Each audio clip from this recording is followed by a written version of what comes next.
Bismillahirrahmanirrahim. Assalamu alaikum. Welcome to Newsroom. I'm your host, Ruma Khalid. But today is the 8th of March 2023, and these are the stories that we will be discussing in detail during the course of our show. We'll begin, ladies and gentlemen, with the situation as far as Palestine is concerned. 6 Palestinians have been killed in an Israeli army raid in Jenin, refugee camp in the occupied West Bank. This has been confirmed by the Israeli Health Ministry. Israel's Prime Minister says that one of the dead has been responsible for killing 2 Israeli brothers last month. This said the response from Israel, whether it be now, whether it be before, has always been exaggerated. The number of casualties from the Palestinian side, the number of people who are no longer allowed to remain in their homes, have been dislodged from their homes. The number of barbarities and atrocities that are being committed on the hapless Palestinians is going on and on since decades, and this is just a continuation of all of that. Last year was a deadly year. This year seems no exception. This is going to be our first segment. Our second story of the day, ladies and gentlemen, concerns the International Women's Day 2023. This year, of course, the world is emphasizing on digital innovation for women and how that innovation can help women in different industries, working in different fields. The gender parity, gender equality is something that we've talked for a very, very long time, whether it be our religion, Islam, that has always given the rights to women, starting from Hazrat Khatija onwards, or whether it be the society in Islam that gives the adequate rights to women. This is something that needs to be highlighted, but there are exceptions in countries such as Afghanistan where women are being denied their right. What needs to be done for women across the world in such countries where they are in a difficult position? This is going to be our second segment. Then we'll be talking about Holi, that is being celebrated across the world by the Hindu community, also by the non-Hindu community, and also in Pakistan. The Holi festivity happened in many of the Hindu communities that are present there in Sindh. A lot of non-Hindus also participated in that. What is Holi? Festival of lights, festival of colors. You sprinkle color on yourself, and of course you do whatever you can, and this is kind of the highlight of the advent of spring. Speaking of spring, the Islamabad Capital Authority has also announced that Jashn-e-Bahara, the advent of spring, is going to be beginning from today. There are going to be lots of activities happening in Islamabad. This in detail, but after a short break. Stay tuned.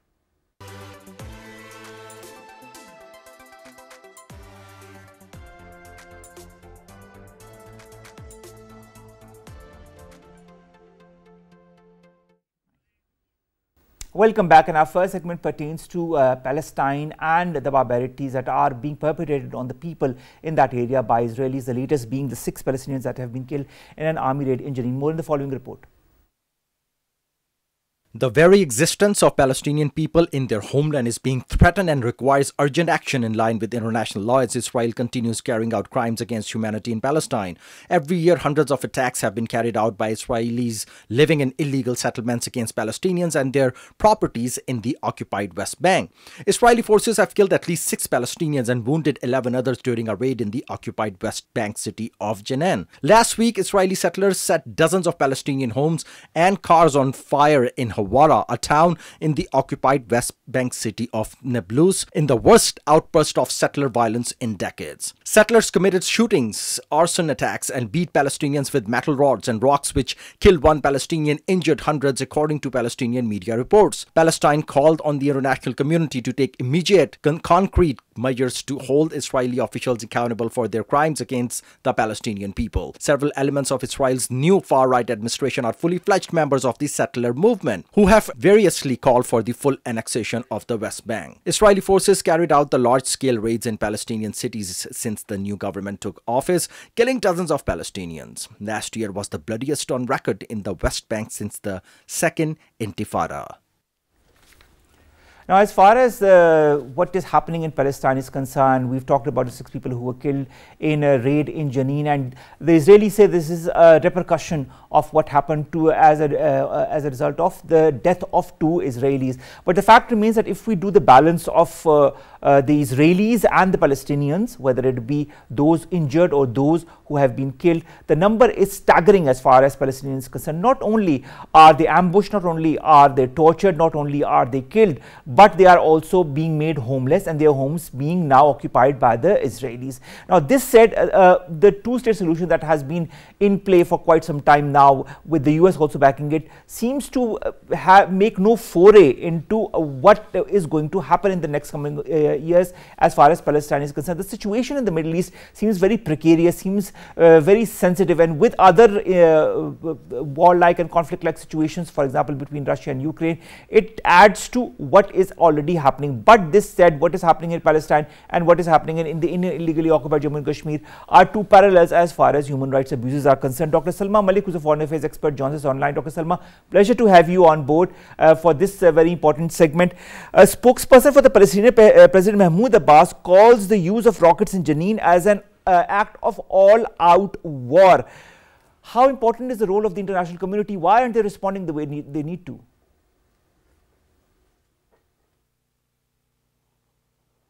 A very unfortunate thing that has happened, and that this has happened several times, and each time Israel's barbarity and brutality ups another notch. But unfortunately, the international community is no longer working as a singular voice, despite the fact that there was a singular condemnation coming from the UN Security Council. However, there is no singular unanimous action undertaken to curb or to contain Israel from undertaking these things. So they get encouraged and they feel encouraged and they keep on doing what they have to do.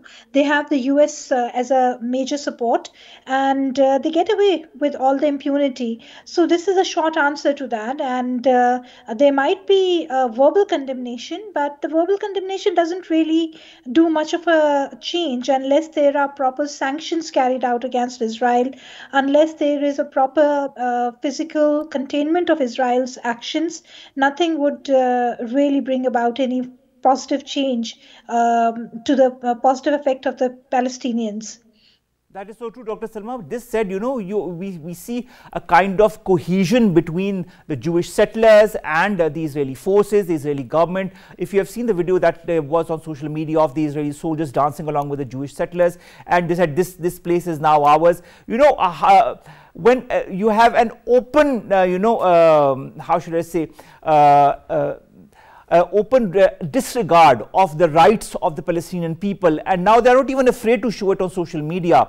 Will there be any end to this, or do you feel this is just the beginning now that Netanyahu is again taken over as the head of government?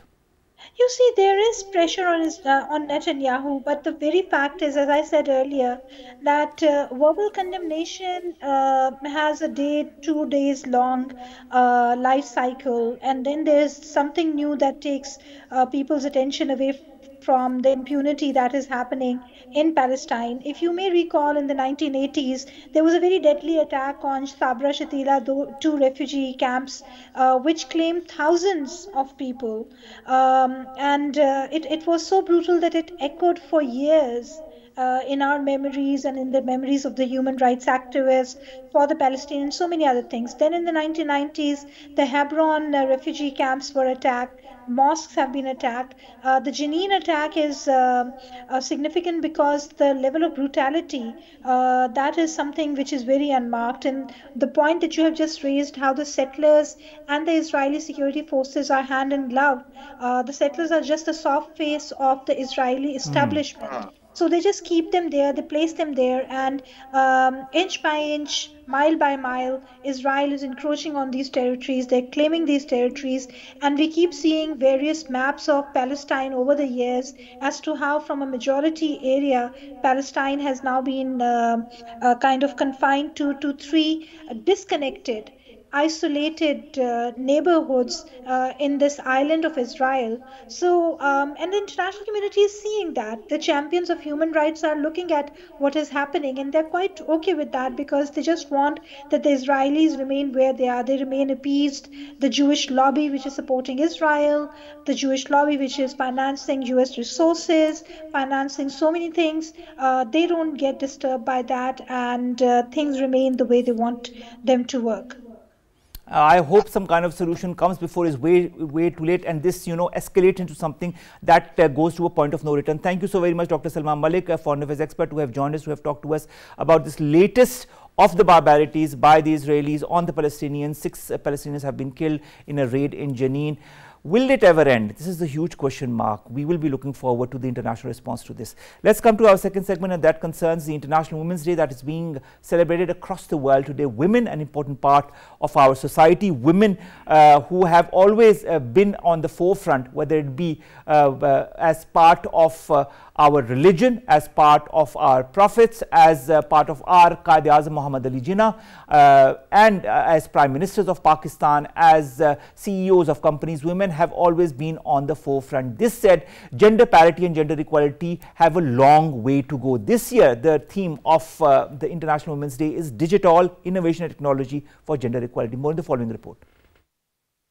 Women and their myriad roles, talents are intrinsic for the fabric of every society. In order to eulogize women and their incredible accomplishments in the past and present and inspire young girls to dream big, International Women's Day is celebrated every year on 8th of March. The theme for this year's International Women's Day is Digital Innovation and Technology for Gender Equality. This theme is aligned with priority theme for the upcoming 67th session of Commissioner on the Status of Women, which will focus on innovation and technological change and education in the digital age for achieving gender equality. Bringing women and other marginalized groups into technology results in more creative solutions and has greater potential for innovations that meet women's need and promote gender equality. United Nations Secretary General Antonio Guterres has warned that global progress on women's rights is vanishing before our eyes, and on the current track, UN Women puts it 300 years away. Islam granted women equal rights and prominent positions in society long before the concepts of human rights and gender equality were codified. Unfortunately, gender bias, gender stereotypes and gender inequality are a reality in every society, and key to equitable world lies in recognizing the problem,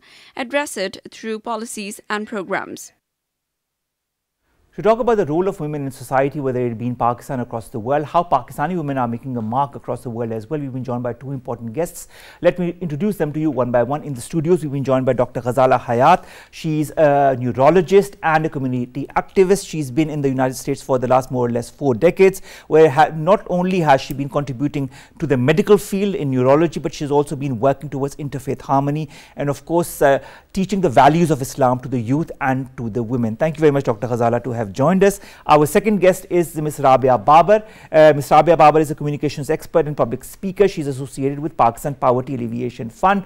Ms. Rabia, thank you very much to have joined us. Pleasure to have you here on board. Let's begin with you, Dr. Ghazala. Dr. Ghazala, finishing your studies from here and then going to the US at a time when things were quite different before 9/11.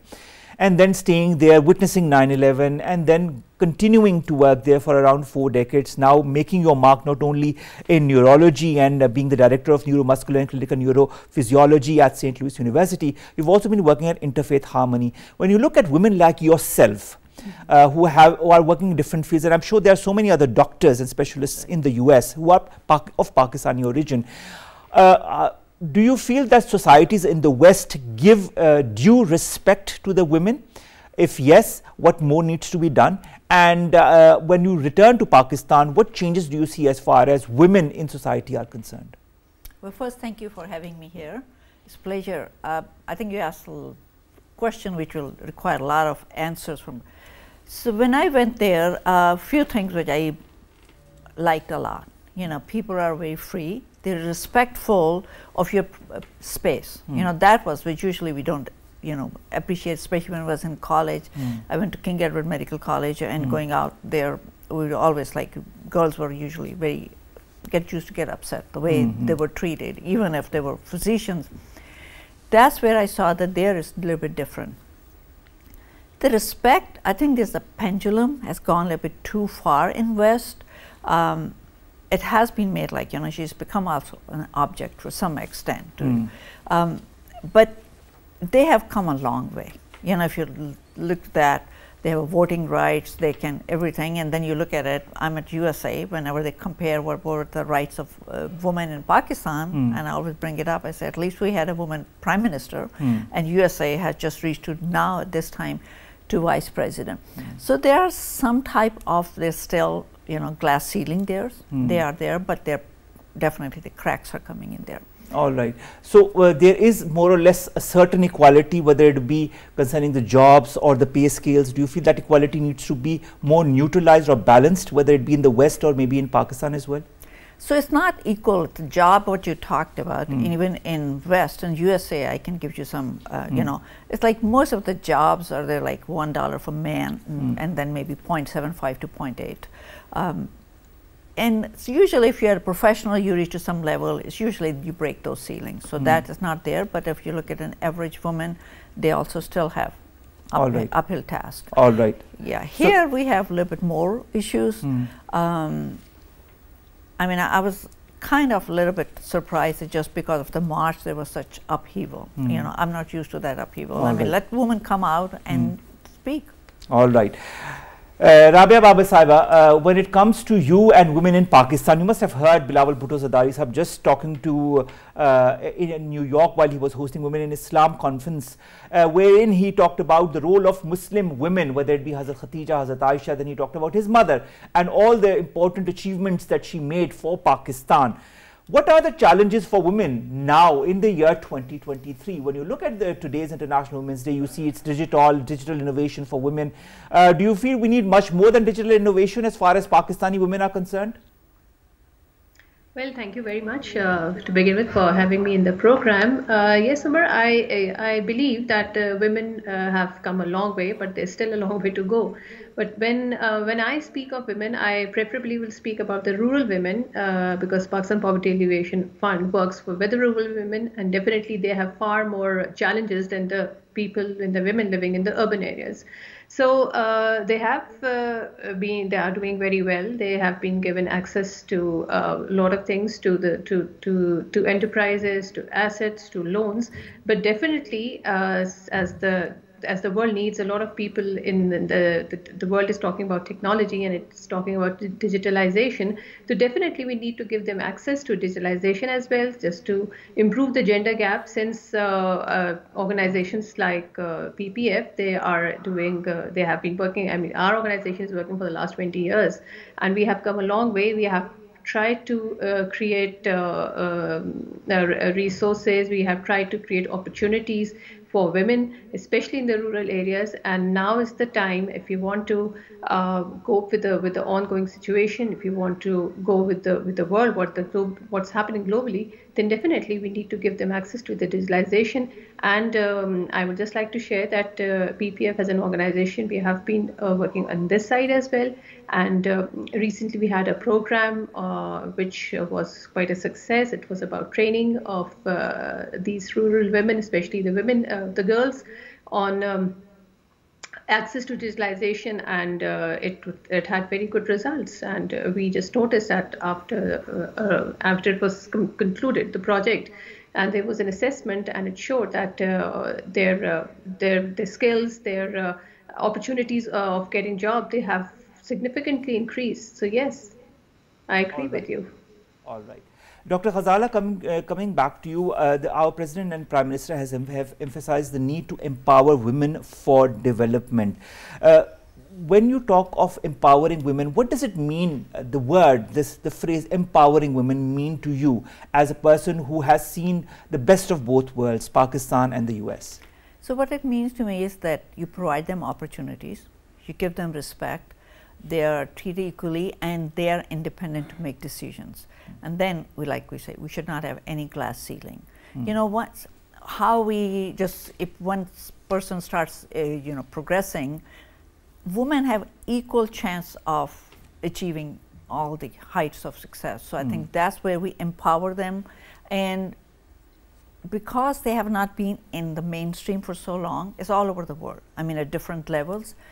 We also have to provide some infrastructure for support system, because for men, it's already, the system is there. For women, we have to provide it, and there should be many other ways. You know, government can provide it, society can provide it, their family can provide it. You know, if a woman is working, husband, brother, father, they should be very supportive and should be proud of what they're achieving. All right, Dr. Ghazala, also women can do a lot now thanks to the digital technology and the digital revolution. They can start their businesses online using just their smartphones or their laptops. How important is it also to train them for this, so that they can be good entrepreneurs and start their own small and medium level enterprises while being at home and balancing their home life with their professional lives? That's very important. And every time I come to Pakistan now, comparing to when I left 43 years ago, it's so nice and like it, an ordinary person is connected digitally.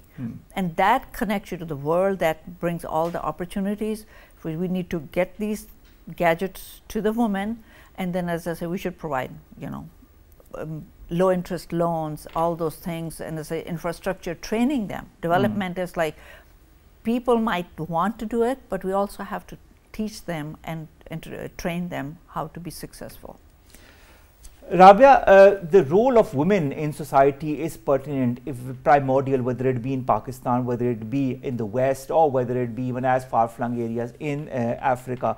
When you look at the role of women, do you see any commonality as far as the challenges that the women are confronted with, or do you feel it changes from region to region, continent to continent? Yes, it does change from region to region, because if you talk about the developed countries, definitely the women there have far more better opportunities as compared to countries like us who are still struggling. And they need the women here, they need to be provided more opportunities, they need more hand holding. And besides that, I think besides even women, they need to be uplifted, they need to be supported, but a lot of things need to be told to the men community as well. I mean, there is I feel there's a lot of gap between the understanding of the role of women that the men need to understand. This is the 21st century, Rabia. Why is there still a gap between understanding men and women and vice versa? Well, that's a great question. Maybe we all of us need to play a better role in this. As I mean, media can even play a better role, because whenever we watch TV, we see a lot of stories coming on the television that lead to telling stories about the women harassment, the oppression they are facing. But definitely, they are inspiring stories as well. Maybe we can just uplift the role of the women as well, so that they are better presented, and maybe their role is more accepted. That's so true. Dr. Ghazala, you're a neurologist. You see a lot of cases of women coming to you who've been abused, and as a result, they get neurological problems as such. Do you feel that as a society, whether it be in the West and the East, we need to have more stringent, more stronger laws for women, whether it be against harassment, whether it be against violence? That's so true. So I also, I treat mostly the physical ailments related to that, but that's very true. The laws, first we have to have laws, and then they need to be implemented. That's what it is. We have laws here in our country, Pakistan, we have laws in US, and a lot of times, because it's domestic abuse, everything, it just either doesn't get reported, or woman is, sometimes they report it and then take it back, because they're scared of what will happen. And you're talking about the US here. That's exactly, yeah, it happens. I mean, people will be really surprised sometimes when I read their stories, when they tell me it's so similar to any woman in our village. It might be the same story. So your question regarding that, I think change is difficult, okay? Change is difficult for men. All over the world they're used to different type of hierarchy, and this kind of change that women will be equal is sometimes very difficult for lots of men and the structure and the society to accept it. And that's where all this abuse and everything continues to go on, and people try to help. Some people just move forward, some people just keep quiet. That to help women with your victim of abuse, or even, it doesn't have to be all physical abuse. It could be harassment. Harassment. At the workplace, at home, by others. You'd be surprised how much it is in US. In Western countries, there's a lot of harassment. Women and men who see it should speak up. That's the first thing. That the other person, the woman who is being harassed, needs to know that she has the support. Then there should be laws. The laws are there. In America, there are lots of laws. And women should have that much confidence that when she goes there, she's going to get help and law. And justice. And justice, exactly. So that's where I think there's so many steps. A lot of women, they get raped, they lost others, and it's just like never reported. Even America, like we're sitting here, we think that everything is going like smoothly. Higher percentage of physical abuse, domestic abuse, sexual abuse is not reported. That also happens in the US and it's unreported. Role of education. Do you feel education betters a man or betters a woman and makes him treat women differently? Or do you feel it's a society that trains a man or a woman on how to treat others in whether it be of other genders? That men, how they should treat women, and women, how they should react to men? So you'd be surprised what my idea is. I think it's mother's job. Okay. In our society here, which is a little bit less in Western society, is the mother will, you know, oh, it's my son, or this is my daughter. Even they start telling their daughters, oh, your brother is coming, do this and that. From very younger age, we're just dividing. We're telling who is, you know, how will be treated. Oh, okay, let your father eat first. Let them eat first, no matter how. They treat you to give the men the upper hand. Upper hand, from day one, okay. If the mother teaches, I mean, I will just give example of my mom. She, I think she was ahead of time. She used to say equally, oh, we're two brothers, two sisters, equally treated, equally. Teach them. And then when, and they see their father, how he is treating the mother, that's another learning. So that's where they start learning. Education, what you learn in a school, they will tell us, okay, yeah, this is good, this is right, you should not do this. Our faith will teach us how to treat your wives, your sisters, everything. But your infrastructure is made by your mother. All right. At a home you feel the role of a mother is extremely important and pertinent as far as training the next generation of boys and girls, and how their role in society needs to be is what the mother determines, more or less. Exactly. That's a very interesting point. Rabia, coming to you, education. And education, I'd like to highlight education and the absence of it in countries such as Afghanistan. That has been highlighted by Bilawal Bhutto Zardari Sahab also in New York right now, a couple of minutes back. Do you feel that the lack of education, denying the right of education, denying the right to jobs to women in this day and age in countries such as Afghanistan or in others where women's reproductive rights are not being catered to properly, are going to have an impact on future generations? Yes, I think it is, and I think it is very cruel. I mean, if look at the world where the people are going, I mean, women make half of the total population of the world, and if they are denied these rights, so how can we expect peace to prevail in the world? It can't. So the women, they should be given as much rights as the men. And if you're talking about countries like Afghanistan, I can only just pray, and I would just like to request, I mean, the world to just raise their voice and help the Afghani women to excel, to come and play their role. And I hope this happens. Yes. All right, that's important. That's interesting as well. Nevertheless, a lot of pessimism is something that we've seen, especially from the United Nations Secretary General Antonio Guterres, who says that gender equality is still 300 years away. He says that gender equality is growing more distant. I'll quote him what he says. On the current track, UN Women puts it 300 years away. He says global progress on women's rights is vanishing before our own eyes. What are the factors that are contributing to this vanishing of gender parity? The lack of opportunities, lack of the power to given to women to make their decisions, their inability to access the services. These are all the things that they are hindering their progress. All right, that's important, and I'd like to ask the same question to you, Dr. Ghazala. When the Secretary General of the United Nations talks about the women's rights vanishing before his own eyes, the gender equality is growing more distant, he talks about women's rights, gender parity is still 300 years away. Why is that? So why is a very important head of an organization, international organization, saying that? Because he's not just talking of the East, he's also talking of the West. That's correct. That's what I say. I mean, that's we should not be on this misconception that it's just a problem in the East. It's a problem in less educated families or less educated is universal. And I think this is like thousands of years. I think that's what my assessment is, that we always had this kind of, you know, okay, what's the role of a woman, what's the role of men? And with time, it just kept on just pushing it towards the opposite. Some steps are taken in positive. We take one step forward and then we take two steps backwards. That's what's happening. Like exactly, you give the example of Afghanistan. You know, we thought, okay, it's going in the right direction, our stars. We need to have, like exactly that, we need to have the whole society, starting from home, has to make this conscious effort that, okay, women are equal part of that.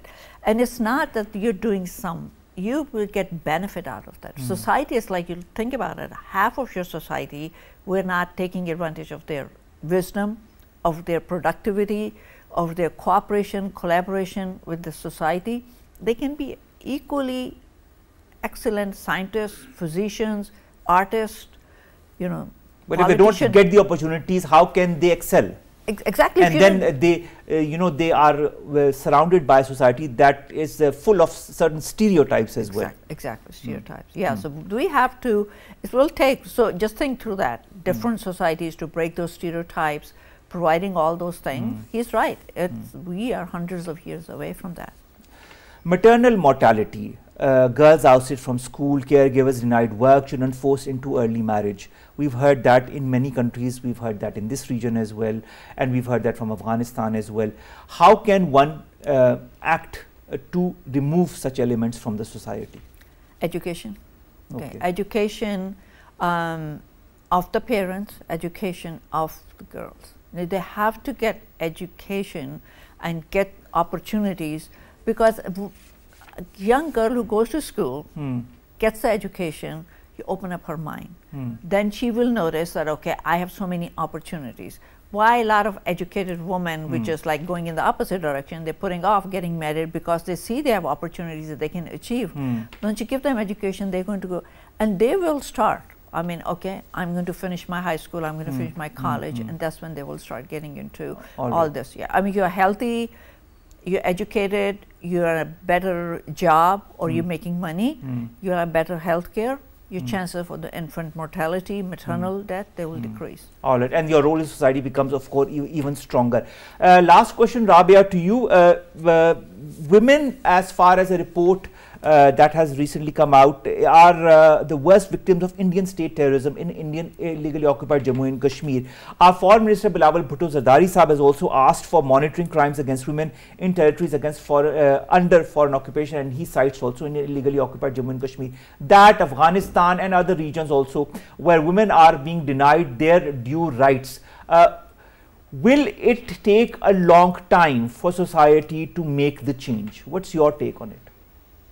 If you ask me about the condition in Pakistan, well, I have something very positive to tell you over here. I was just going through some of the work that has been done, and I was just reading that globally the gender parity has close to 68% in 2022, and in Pakistan it has the gender parity gap has come closer to 56%, I think, and this is they say it's the best figure that they have come across since the World Economic Forum launched its report in 2006. So I think as far as Pakistan is concerned, we should be hopeful that we are going in the right direction, and we should continue on this. As far as the global is concerned, a lot of work needs to be done, and I think we should all pull in our efforts to work towards this and to try and just bring this parity close, this gap closer, so that I think the gap needs to be shortened, and the women need to be given their due rights. Thank you so very much, Rabia Babar, to have joined us. Last question, Dr. Ghazala Hayat. You yourself are a specialist. You've studied medicine from King Edward's, and you went to the States. A lot of women who study, whether medicine or other different aspects of education, do not continue professionally. They finish their studies, and then they get married, and then they raise children, and they continue with their lives as mothers. Why is that? So isn't there a lack of opportunity, or do you feel that it's society that conditions them? So I'd like a short answer to that. Society. I think that's what, because I had seen in my class maybe just one or two but I've seen it over and over again, which bothers me a lot. It's a society. We just want a daughter-in-law is doctor, but she will not practice. I mean, you are taking away a good doctor who can go and help. Society has to change their ideas. All right. Society needs to update itself, let's put it that way, and understand the value of education and how that can be put into a practical life, whether it be women or men. I think both need to be given equal opportunity. Thank you so very much, Dr. Ghazala Hayat, also to have joined us, and we wish you all the very best. Thank you. Let's come to our last two stories, ladies and gentlemen. The first concerns Holi. Today is, of course, the festival of colors, Holi. It is being celebrated across Pakistan by the Hindu community and the non-Hindu community as well together. It also is an example of interfaith harmony, especially in countries such as Pakistan, how different religions get together to celebrate festivals like Holi or even Eid, when the Hindu community gets together with the Muslim community. This is, of course, a festival of colors. It's the start of the advent of spring, and that is what Holi means to the Hindu community. There's also a mythological background as far as Holi is concerned. Nevertheless, I'd like to refer to what our Prime Minister Shehbaz Sharif said. He extended his felicitations and greetings to the Hindu community and said that on this festival occasion of Holi, may the festival of colors and spring bring peace and joy for all. Peace and joy to all of you who are listening, whether you are from the Hindu community or from any other religion or caste or creed. And finally, ladies and gentlemen, the Jashn-e-Bahara activities have started in Islamabad from today. The Islamabad Capital Territory Administration has announced to celebrate this spring festival activity from today. This is going to continue for a lot of days. There's going to be mushairas, classic auto shows, cycling race, rallies, Women's Day celebration in different venues of the capital. Women's Sports Gala is also going to be held, in which lawn tennis, basketball, etc. and other sporting events are going to be held for the women. So, of course, spring is here. Take care of yourselves, have a lot of fun, enjoy the colors, the beauty of this season, and also take care of pollen allergy that is also very rampant across Islamabad. Take the necessary precautions for that as well. With that, we come to an end of today's newsroom. We'll see you inshallah tomorrow with news stories and segments that pertain to us, you and Pakistan. Stay safe. Allah Hafiz.